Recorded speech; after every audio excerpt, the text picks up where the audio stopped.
স্বাগত নিউজ 24 সংবাদে। পুরো সংবাদে আপনাদের সঙ্গে আছি আমি নাফিসা হক। আজ ঐতিহাসিক ৩৬ জুলাই। দিনটি বাংলাদেশের ইতিহাসের পাতায় একটি সাহসী অধ্যায়। ফ্যাসিস্ট পতনের এই দিনে জুলাই গণ অভ্যুত্থান দিবস উদযাপন করছে ছাত্র জনতা। সকাল থেকেই বিজয় মিছিল নিয়ে মানিক মিয়া অ্যাভিনিউতে সমবেত হচ্ছে বিভিন্ন সংগঠন এবং শিল্পীরা। বিকেল ৫টায় জাতীয় সংসদের দক্ষিণ প্লাজায় জুলাই ঘোষণাপত্র পাঠ করবেন প্রধান উপদেষ্টা। কর্মসূচি ঘিরে রাজধানী সহ সারা দেশে কয়েক স্তরের নিরাপত্তা ব্যবস্থা গ্রহণ করেছে আইন শৃঙ্খলা রক্ষাকারী বাহিনী।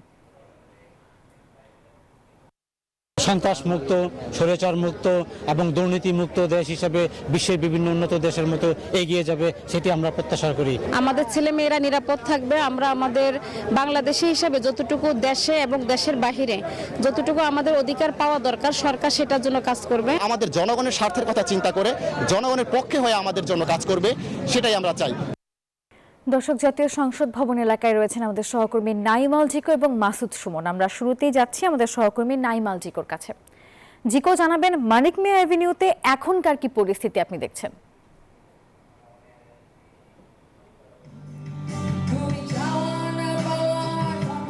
ধন্যবাদ আপনাকে। যেমন সকাল থেকে জানাচ্ছিলাম, আসলে বেলা গরমের সাথে সাথে কিন্তু আজকে ৩৬ জুলাইয়ে প্রথম বছর উদযাপিত হচ্ছে এবং আপনি দেখতে পাচ্ছেন যে মঞ্চে নানা ধরনের আনুষ্ঠানিকতা এই মুহূর্তে চলছে।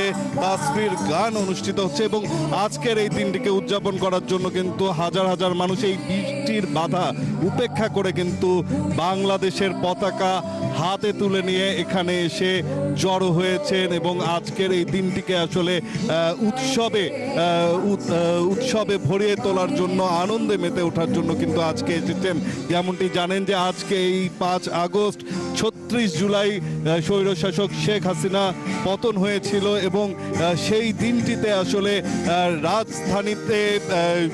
রাজধানীর আশপাশ থেকে লক্ষ লক্ষ মানুষ আসলে এসে ভিড় জমিয়েছিল এবং এই দিনটিতে স্বৈরশাসক শেখ হাসিনার পতন ঘটিয়েছিল এবং সেই মুহূর্তটিকে আসলে স্মরণ করার জন্য আজকে এখানে এসে উপস্থিত হয়েছেন এই হাজার হাজার মানুষ। যেমনটি বলছিলাম যে বৃষ্টির কারণে কিন্তু আজকের এই অনুষ্ঠানে আনুষ্ঠানিকতা 11টা থেকে শুরু হওয়ার কথা থাকলেও সেটি কিন্তু 1 ঘন্টা বিলম্বিত হয়েছে এবং এরপরেই কিন্তু আজকের এই আনুষ্ঠানিকতা শুরু হয়।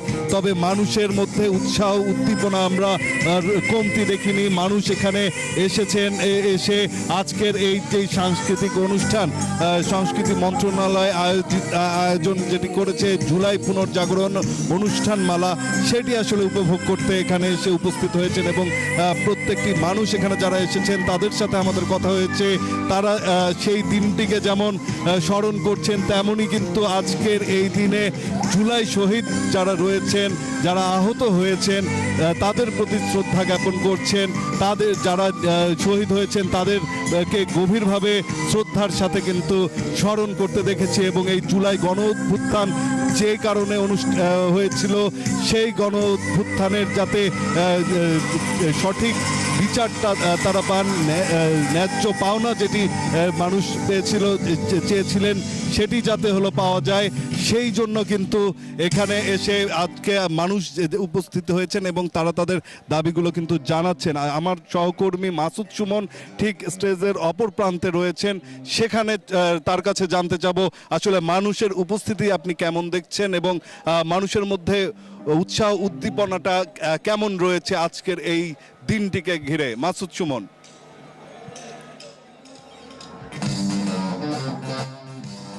ধন্যবাদ নাইমাল জিকো। আপনি পেছনের চিত্রটি জানতে চেয়েছেন। পেছনে এখনো কিন্তু আকাশে বৃষ্টি হচ্ছে।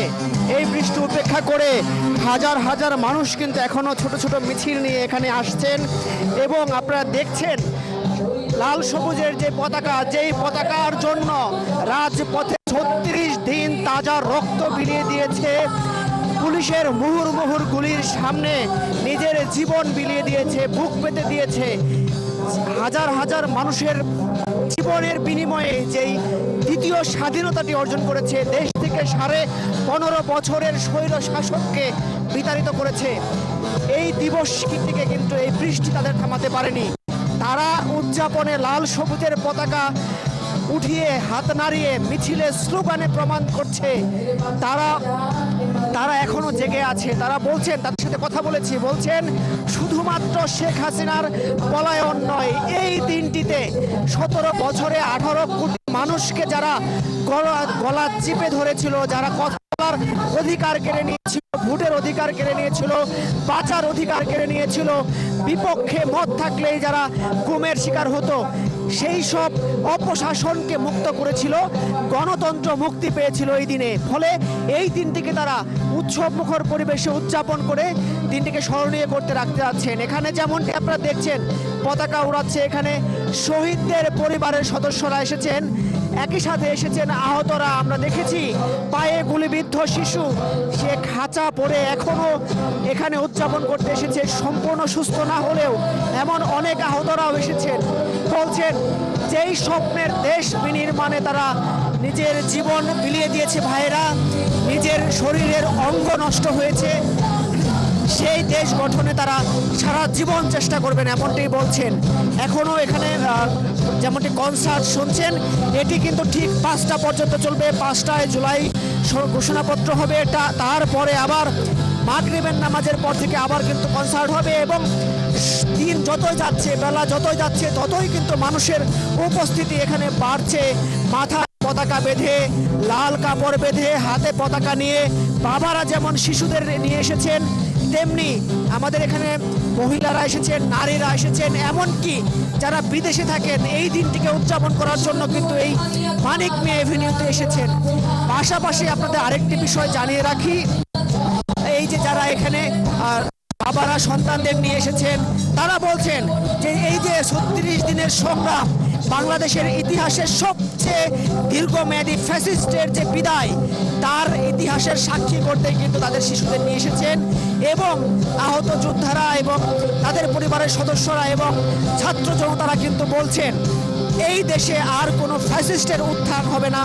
তারা সব সময়ই এই রাজপথে থাকবেন, এবং যখনই কোনো ফ্যাসিস্টের উত্থান হতে থাকবে বা এমন কোনো চিন্তা করবে কোনো রাজনৈতিক দল, তাদেরকে কঠোরভাবে প্রতিহত করবে, এমন ঘোষণাও কিন্তু এই বিজয় উদযাপনের এই মঞ্চ থেকে ঘোষণা করা হচ্ছে। নাফিসা, এই ছিল আমার কাছে সর্বশেষ।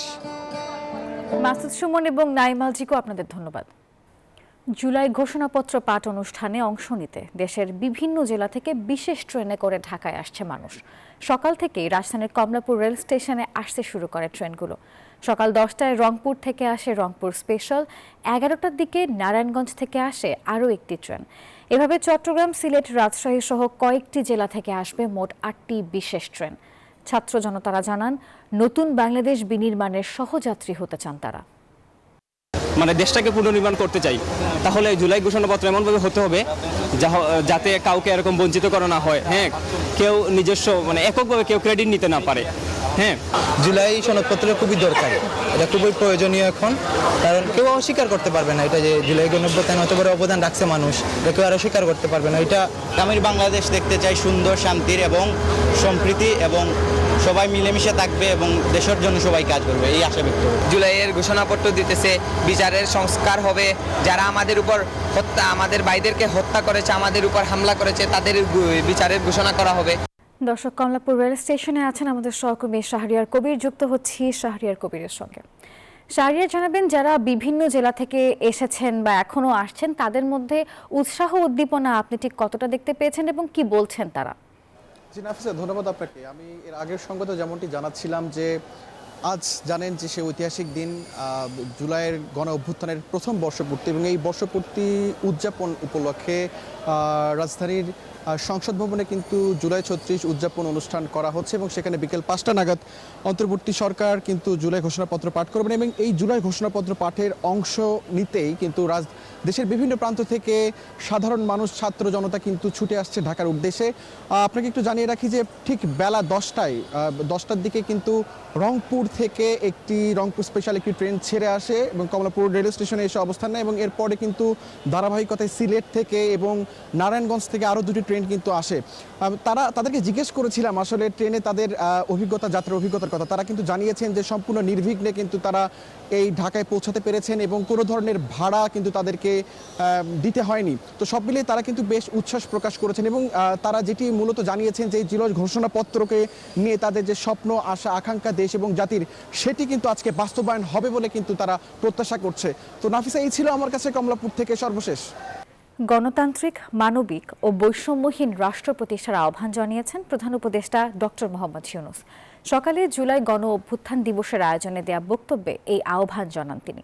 সরকার প্রধান আরও বলেন, দেশের মানুষের বুকে গুলি চালিয়ে শেষ পর্যন্ত ক্ষমতায় থাকতে চেয়েছিল ফ্যাসিবাদী সরকার। তবে জুলাইয়ের মহানায়কদের আত্মত্যাগ তখনই সার্থক হবে যখন এই দেশকে আমরা একটি সত্যিকারের জনকল্যাণকর দেশ হিসেবে গড়ে তুলতে পারব। আজ আমরা কেবল অতীত স্মরণ করতে আসিনি, আমরা একটি শপথ গ্রহণ করতে আসছি।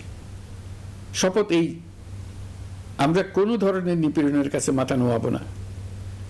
আমরা প্রতিষ্ঠা করব একটা জবাবদিহিমূলক, মানবিক, গণতান্ত্রিক এবং বৈষম্যহীন রাষ্ট্র, এমন রাষ্ট্র যা সবসময় জনকল্যাণে কাজ করবে।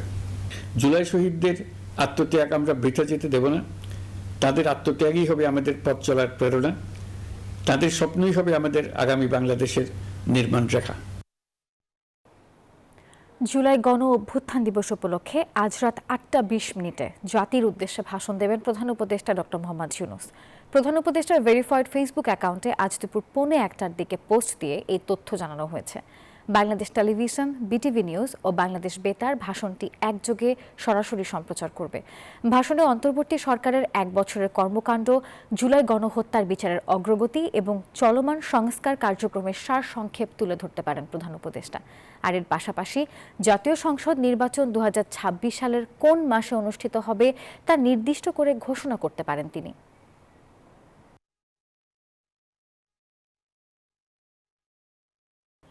বাংলাদেশে আর কাউকে গণতন্ত্র হত্যা করতে দেয়া হবে না, এই দেশ আর কারো তাবেদার হবে না, এমন মন্তব্য করেছেন বিএনপির ভারপ্রাপ্ত চেয়ারম্যান তারেক রহমান। জুলাই গণ অভ্যুত্থানের বর্ষপূর্তি উপলক্ষে নিজের ফেসবুক পেজ থেকে লাইভে এসব কথা বলেছেন তিনি। বলেন, 5 আগস্ট হয়ে উঠুক গণতন্ত্র ও সুশাসন প্রতিষ্ঠার দিন। মায়ের মমতায় বাংলাদেশ গড়তে চায় বিএনপি, এমন কথা জানান তারেক রহমান।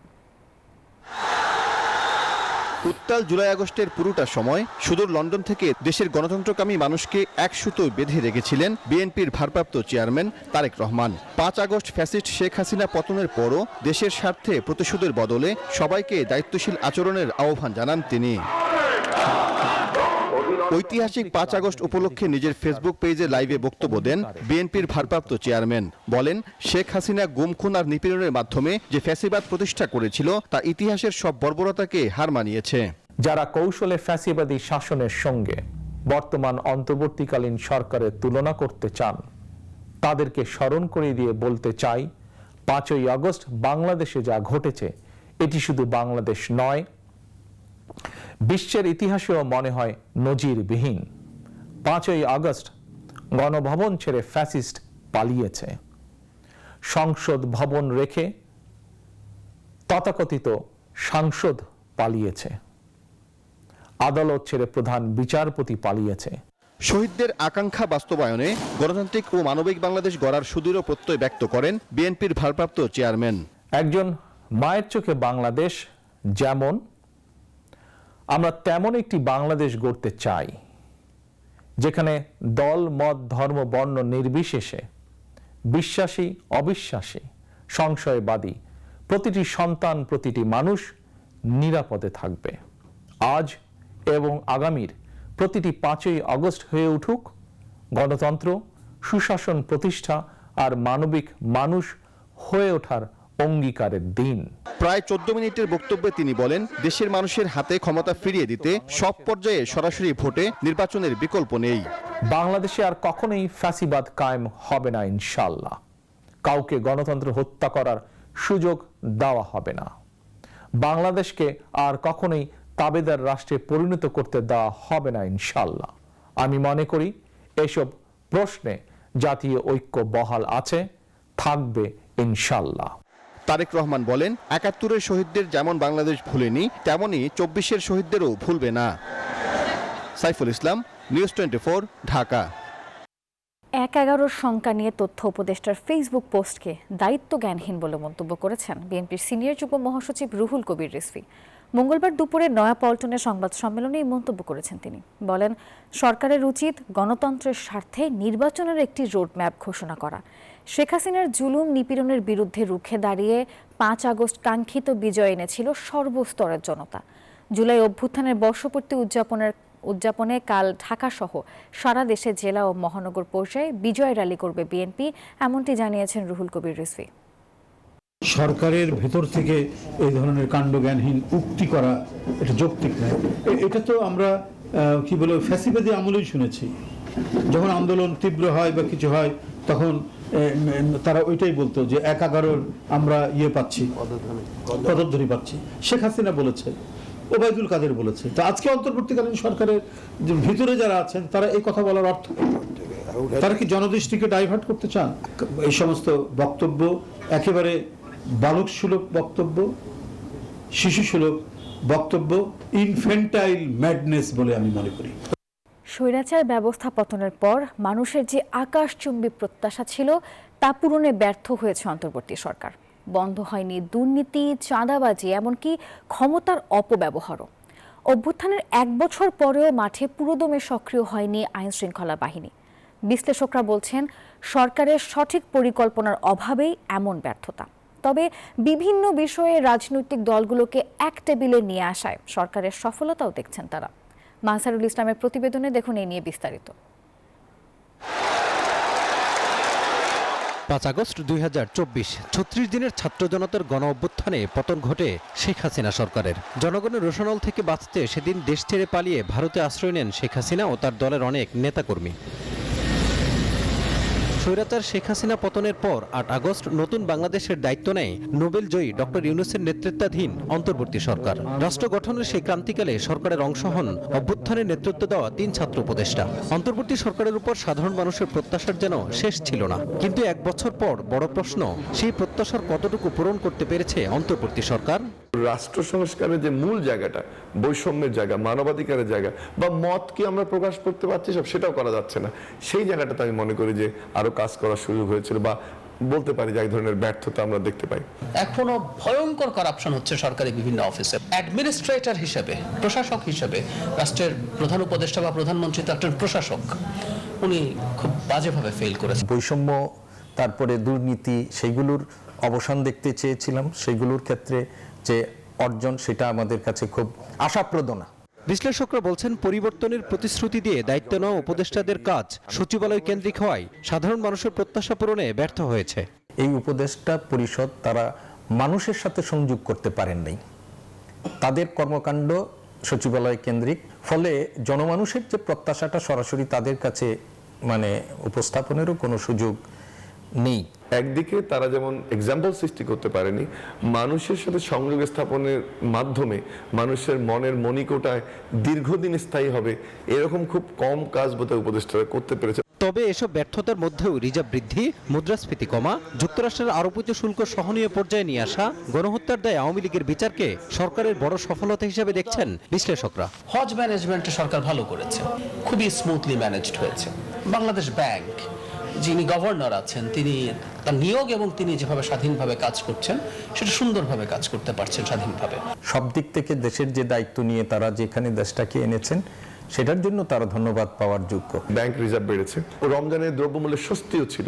সামনের দিনগুলোতে জনগণের প্রত্যাশা পূরণে প্রয়োজনীয় পদক্ষেপ নিতে অন্তর্বর্তী সরকারকে তাগিদ দেন এই বিশ্লেষকরা। আমরা আশা করব যে এই প্রত্যাশাগুলো পূরণের ব্যাপারে তারা আরো অধিক মনোসংযোগী হবে। মাজহারুল ইসলাম, নিউজ 24, ঢাকা। বাংলাদেশের সার্বভৌমত্বের প্রশ্নে কারো সাথে আপোষ চলবে না। দুর্নীতিমুক্ত বাংলাদেশ করার এখনই সময়। জুলাই বিপ্লব স্মরণের শোভাযাত্রার আগে এসব কথা বলেন সশস্ত্র বাহিনীর অবসরপ্রাপ্ত সদস্যরা। মঙ্গলবার সকালে রাজধানীর মহাখালীর রাওয়া ক্লাবের সামনে থেকে এই শোভাযাত্রা শুরু হয়। দেশ গড়ার স্বার্থে ঐক্যবদ্ধভাবে কাজ করার আহ্বান জানান সাবেক সেনারা। দেশের নতুন কোনো ফ্যাসিস্ট যেন আর তৈরি না হয়, সেই আশাবাদও ব্যক্ত করেছেন তারা।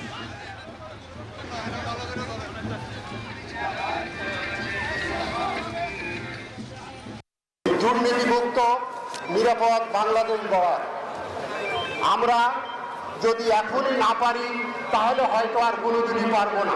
এই অভ্যুত্থানের যে ঘোষণাপত্র রচিত হতে যাচ্ছে, এই ঘোষণাপত্র যদি অবসর সেনাদের যে ভূমিকা এবং সেনা সদস্যদের যে ভূমিকা, এই ভূমিকা যাতে ঘোষণাপত্রে সন্নিবেশিত করা হয়, আমাদের কোথাও নাম নাই। আমরা চাচ্ছি এই যে জুলাই সনদে যদি আমাদের নাম থাকে, যদি না থাকে তাহলে আমাদেরকে আপনারা রাস্তায় নামতে বাধ্য করবেন না। প্রয়োজনীয় সংস্কার শেষে জামাত একটা অবাধ ও সুষ্ঠু নির্বাচন চায়। জুলাই অভ্যুত্থানের বর্ষপূর্তিতে সমাবেশ ও গণমিছিল অনুষ্ঠানে এসব কথা বলেন দলের সেক্রেটারি জেনারেল মিয়া গোলাম পরওয়ার। তিনি বলেন, জুলাই ঘোষণাপত্রে গণ অভ্যুত্থানের ইচ্ছের প্রতিফলন থাকতে হবে। জুলাই সনদ নিয়ে কোনো ষড়যন্ত্র এবং কোনো দলের ইচ্ছের প্রতিফলন ঘটলে দেশের অবস্থা ভিন্ন হতে পারে। মহানগর দক্ষিণ জামায়াতের আমির বলেন, গণ অভ্যুত্থান শুধু একটা নির্বাচনের জন্য হয়নি, অভ্যুত্থান হয়েছিল দেশকে ফ্যাসিবাদ মুক্ত করে সুশাসন প্রতিষ্ঠার জন্য। একটি সুন্দর রাষ্ট্রীয় কাঠামো নির্মাণ করে অবাধ নিরপেক্ষ নির্বাচন, একটি সুন্দর দেশ গড়ার জন্য যা যা প্রয়োজন আমরা পরামর্শ দিয়েছি। আমরা আশা করব আজকে বিকালে যে জুলাই ডিক্লারেশন পড়ে শোনানো হবে, কিছু কিছু রহস্য সংশয় তৈরি হচ্ছে, কোন চাপে, কোন দলের চাপে যেন সব দলকে উপেক্ষা করে কোন একটি দলের ইচ্ছাকে যেন প্রতিফলিত করা না হয়।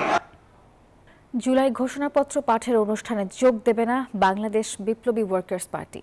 মঙ্গলবার রাজধানীর সেগুনবাগিচায় সংবাদ সম্মেলন করে কথা জানিয়েছেন দলটি। তাদের অভিযোগ, সরকারের ঘনিষ্ঠ রাজনৈতিক দল বাদে বেশিরভাগ দল ও সাধারণ মানুষ এই ঘোষণাপত্র নিয়ে অন্ধকারে রয়েছে। এতে কি আছে তার কিছুই না জানার দাবি করেছে দলটি, আর তাই কেবলমাত্র এই ঘোষণাপত্রকে বৈধতা দেওয়ার অনুষ্ঠানে উপস্থিত থাকতে চায় না বিপ্লবী ওয়ার্কার্স পার্টি। মিথ্যাচার না বললেও তারা সত্যটা বলেননি, কথাটা তারা বলেছেন যে তারা রাজনৈতিক দলগুলোর সঙ্গে তারা আলোচনা করেছেন। না, এ ব্যাপারে সরকার, আমি দায়িত্ব নিয়ে বলছি, আমাদেরকে প্রথম দিকে তারা একটা বক্তব্য ড্রাফট পাঠিয়েছিলেন, আজ থেকে 7-8 মাস আগের কথা। এরপরে এটা নিয়ে আর কোনো উচ্চবাচ্য করেননি। আমরা এটা নিয়ে আমাদের কোনো মতামত জানতে চাওয়া বা আনুষ্ঠানিক অনানুষ্ঠানিক কোনো পর্যায়ে গণতন্ত্র মঞ্চের সাথে কোনো আলোচনা করেছেন এমন কোনো তথ্য আমার জানা নেই। পিআর পদ্ধতিতে নির্বাচন করে জাতীয় সরকার গঠন করার জন্য আন্দোলন চালানোর ঘোষণা দিয়েছে ইসলামী আন্দোলন বাংলাদেশ। মঙ্গলবার জুলাই গণ অভ্যুত্থান দিবসের জনসভায় এই কথা বলেন দলটির আমির মুফতি সৈয়দ মোহাম্মদ রেজাউল করিম। রাজধানীর বায়তুল মোকাররম এলাকায় এই জনসভা হয়। দলের আমির বলেন, 53 বছরের শাসন ব্যবস্থায় দেশের মানুষের মুক্তি মেলেনি, তাই এখন সংস্কার করেই নির্বাচন দিতে হবে।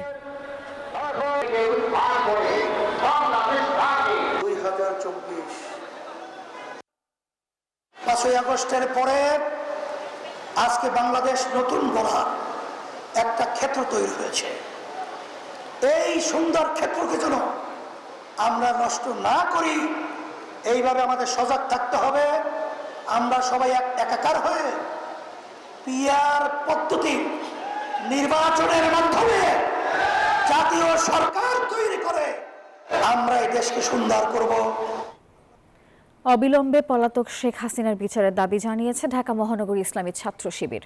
মঙ্গলবার ঢাকা বিশ্ববিদ্যালয়ে এক র্যালিতে মন্তব্য করেন সংগঠনটির নেতাকর্মীরা। র্যালিটি কেন্দ্রীয় শহীদ মিনার থেকে রাজু ভাস্কর্য হয়ে শাহবাগে গিয়ে জমায়েত করে। নেতাকর্মীরা বলেন, জুলাইয়ের সবচেয়ে বড় প্রত্যাশা সংস্কার, যা বাস্তবায়ন করতে হবে অন্তর্বর্তীকালীন সরকারকে।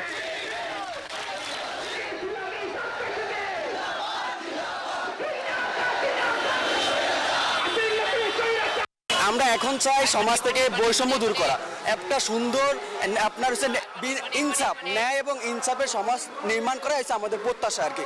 আমাদের চাওয়া হচ্ছে জুলাই আকাঙ্ক্ষাকে বাস্তবায়ন করা। ছাত্ররা যে আকাঙ্ক্ষা নিয়ে তাদের জীবন বিলিয়ে দিয়েছিল, সেই আকাঙ্ক্ষা বাস্তবায়ন করে আমাদের লক্ষ্য। জুলাইয়ের এই চেতনা যেন সবার মধ্যে জাগ্রত থাকে। আজকে বাংলাদেশ ইসলামী ছাত্র শিবিরের এই আনন্দ মিছিলের দ্বারা এটাই আমরা প্রমাণ করতেছি। হঠাৎ কক্সবাজারের একটি হোটেলে অবস্থান করছেন জাতীয় নাগরিক পার্টি এনসিপির নেতারা এবং সাবেক মার্কিন রাষ্ট্রদূত পিটার হাস। এনসিপির নেতারা হলেন সার্জিস আলম, হাসনাত আবদুল্লাহ, নাসিরউদ্দিন পাটোয়ারি, তাসনিম জারা এবং খালেদ সাইফুল্লাহ। তবে তাদের আলোচনার এজেন্ডা জানা যায়নি। বৈঠকের বিষয়টি গুজব বলে উড়িয়ে দিয়ে এনসিপির মুখ্য সমন্বয়ক নাসির উদ্দিন পাটোয়ারি বলেছেন, কক্সবাজারে ঘুরতে এসেছেন তারা। সম্পূর্ণ গুজব। আমরা ঘুরতে আসছিলাম পিটার হাসের সাথে, এগুলা মানে এখানে এসে আমরা হোটেলে চেক ইন করে এরকম একটা নিউজ দেখলাম। এটা সম্পূর্ণ গুজব, এই ধরনের কোনো কিছুই না, জাস্ট আমরা ঘুরতে আসছিলাম। গণ অভ্যুত্থানের মধ্য দিয়ে অবসান ঘটে আওয়ামী লীগের 15.5 বছরের ফ্যাসিবাদী শাসনের। আজ সেই বিজয় গাথার 1 বছর পূর্তি। নানা আয়োজনে সারা দেশে উদযাপিত হচ্ছে এই দিবস। বিজয় উল্লাসে মেতেছে সব শ্রেণীর মানুষ। সবারই চাওয়া নতুন বাংলাদেশের জাগরণ। ছাত্র জনতার আন্দোলনের মুখে গত বছরের 5 আগস্ট দেশ ছেড়ে পালাতে বাধ্য হন সাবেক প্রধানমন্ত্রী শেখ হাসিনা। আজ গণ অভ্যুত্থানের 1 বছর পূর্তিতে আনন্দে উল্লসিত গোটা দেশ। চট্টগ্রামে নানা আয়োজনে উদযাপিত হচ্ছে গণ অভ্যুত্থানের বছরপূর্তি উৎসব। বহদ্দার হাট থেকে বের হয় শিবিরের বিজয় শোভাযাত্রা। র্যালিটি নগরীর বিভিন্ন সড়ক প্রদক্ষিণ করে। হেফাজতে ইসলামীও শহীদদের স্মরণে দোয়া মাহফিল সহ বিজয় র্যালি বের করে। দিবসটি উপলক্ষে সিলেট শাহজালাল বিজ্ঞান ও প্রযুক্তি বিশ্ববিদ্যালয়ে জাতীয় সঙ্গীত পরিবেশনের মাধ্যমে কর্মসূচি শুরু হয়। এরপর বের হয় বর্ণাঢ্য র্যালি। এছাড়া শিল্পকলা একাডেমিতে নিহতদের পরিবার ও আহতদের স্মরণে হয় আলোচনা সভা। খুলনায় বিভিন্ন কর্মসূচি পালন করছে জেলা প্রশাসন। শিববাড়ি মোড়ে জুলাই শহীদ স্মৃতিস্তম্ভে পুষ্পস্তবক অর্পণ করা হয়। এছাড়া রয়েছে সংবর্ধনা, জুলাই স্মৃতিচারণ ও উন্মুক্ত আলোচনা সভা। রংপুরেও জুলাই স্মৃতিস্তম্ভে পুষ্পমাল্য অর্পণ, আলোচনা সভা, বিজয় র্যালি হয়েছে। শিল্পকলা একাডেমিতে অনুষ্ঠিত হয় আলোচনা সভা। রাজশাহী বিশ্ববিদ্যালয়ে বিজয় র্যালি করেছে ছাত্র জনতা। নানা কর্মসূচি পালন করেছে জেলা প্রশাসন, বিভিন্ন রাজনৈতিক, সামাজিক ও সাংস্কৃতিক সংগঠন। এছাড়া সারা দেশের বিভিন্ন শহরে নানা কর্মসূচি পালন করেছে ছাত্র জনতা সহ বিভিন্ন সংগঠন। সবার চাওয়া অনিয়ম, দুর্নীতির ঊর্ধ্বে গিয়ে একটি নতুন বাংলাদেশ গড়ার। Desk report, news 24। জুলাই অভ্যুত্থানের পর সবার সম অধিকার প্রতিষ্ঠায় ব্যর্থ হয়েছে অন্তর্বর্তীকালীন সরকার। মঙ্গলবার কেন্দ্রীয় শহীদ মিনারে কথা বলেছেন গণতান্ত্রিক ছাত্রজোটের সমন্বয়ক সাইদুল হক নিশান। মঙ্গলবার সকালে জুলাই গণ অভ্যুত্থানের বর্ষপূর্তিতে শ্রদ্ধা নিবেদন করে সংগঠনটি। 1 মিনিট নীরবতা পালন করে শহীদদের প্রতি লাল সালাম জানান নেতাকর্মীরা। পরে সাংবাদিকদের সঙ্গে কথা বলেন মাওলানা ভাসানী পরিষদের সাধারণ সম্পাদক অধ্যাপক ডক্টর হারুনুর রশিদ। বলেন, সরকার যেসব প্রতিশ্রুতি দিয়ে দায়িত্ব নিয়েছে তা রক্ষায় ব্যর্থ হয়েছে।